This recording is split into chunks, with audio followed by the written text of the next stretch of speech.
많은 사람이 마흔에 접어들며 겪는 현상이 있다. 바로 삶은 개구리 증후군. 개구리를 찬물에 넣고 서서히 끓이면 뜨거움을 느끼지 못하고 죽어간다는 것이다. 눈앞의 과제를 쳐내며 바쁘게 살다가 문득 매너리즘에 빠지는 나이 40.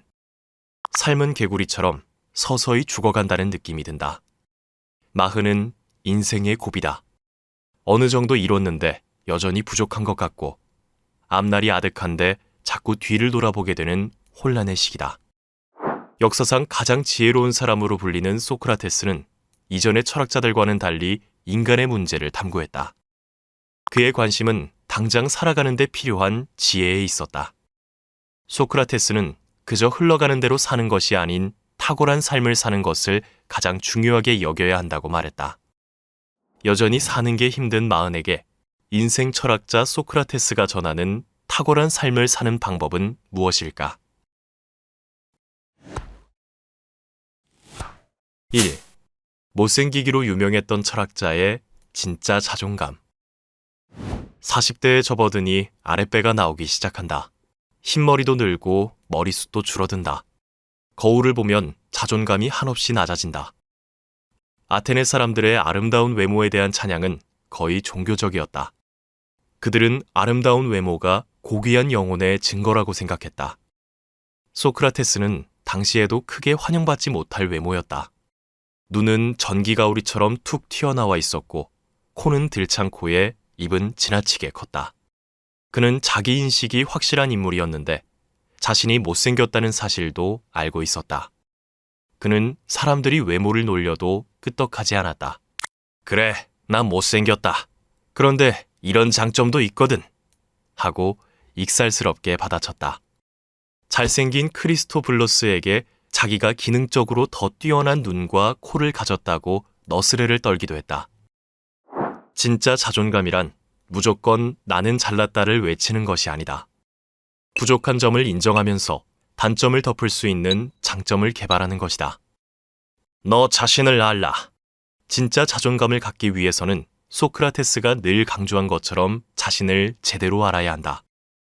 외면의 아름다움이나 외부의 기준에 휘둘리면 자신이 가진 진짜 장점을 알기 힘들다. 40부터는 외면에 대한 집착에서 벗어나 단점과 장점을 모두 직시하면서도 장점에 집중할 줄 아는 진짜 자존감을 키워야 한다. 2. 행복의 역치가 낮은 사람들의 공통점. 소크라테스가 그의 벗 파이드로스를 만났다. 그들은 대화를 나누기 위해 일리소스 강가로 갔다. 그곳에서 소크라테스는 감탄을 연발했다. 초록의 나무에 꽃향기에 매미들의 울음소리에 연신 감탄했다. 여기서 반전은 소크라테스가 아테네 토박이었다는 것이다.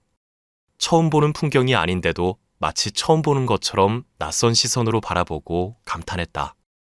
소크라테스처럼 낯설게 보면 감탄할 수 있고 감탄할 수 있으면 행복을 느낄 수 있다. 행복의 반대말은 지루함이다. 많은 사람이 경제적인 자유를 얻게 되면 여행을 떠나겠다고 말한다. 현재의 일상이 지루하기 때문이다. 왜 배우자를 두고 바람을 피울까? 매일 보는 얼굴, 매일 하는 비슷한 대화가 지겹기 때문이다. 늘 색다른 자극을 받고 싶은 것이 인간의 본성이다. 그러나 새로운 자극을 위해 매번 주변 사람과 환경을 바꾸는 것은 불가능하다. 바꾼다고 하더라도 그 만족감은 오래가지 않는다. 익숙한 환경과 주변 사람들을 새롭게 바라본다면 어떨까? 처음 보는 것처럼 감탄하고 감사하면 어떨까? 모든 것을 처음처럼 바라볼 수 있다면, 항상 감탄할 수 있다면 행복할 수 있다. 소크라테스처럼. 3. 대기업에서 퇴직한 60대의 현실.